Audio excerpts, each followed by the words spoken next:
Eh bien, bonjour à tous. Aujourd'hui, nous allons voir comment l'équation de Dirac se comporte dans deux systèmes de référentiels différents. C'est-à-dire qu'on va essayer de calculer, de voir les résultats de la covariance de l'équation de Dirac. Eh bien, en fait, la covariance en physique, disons théorique ou en mathématiques, c'est le fait d'étudier une équation et de voir comment cette équation réagit sous l'action des opérations d'un groupe, donc sous l'action d'un groupe de transformation.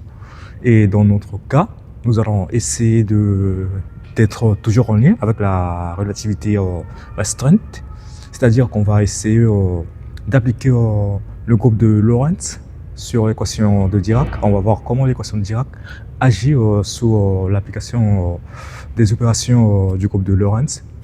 En un mot, en fait, le groupe de Lorentz, quand on va appliquer à l'équation de Dirac, on va voir comment, disons, dans deux systèmes de référentiels différents, l'équation de Dirac va réagir. Si elle reste toujours la même, on va en conclure que l'équation de Dirac est covariante sous l'effet du groupe de Lorentz.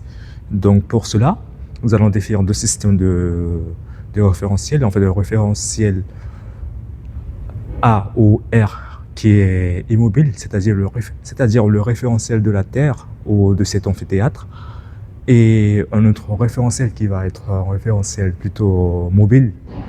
Disons, on va choisir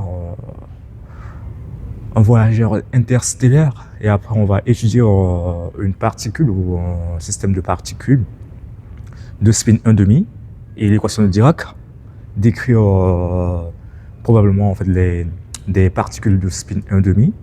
Donc on va essayer d'étudier ces particules dans un vaisseau spatial. Nous allons choisir oui, on va prendre en fait, la fusée Ariane. En fait, on va prendre une navette spatiale qui s'appelle Ariane, plutôt, qui voyage à des vitesses vraiment exorbitantes, loin de la Terre, à des années-lumière de la Terre.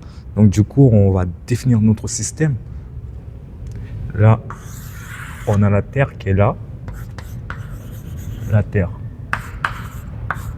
Avec un référentiel défini qui est là. Et après notre navette spatiale qui est là.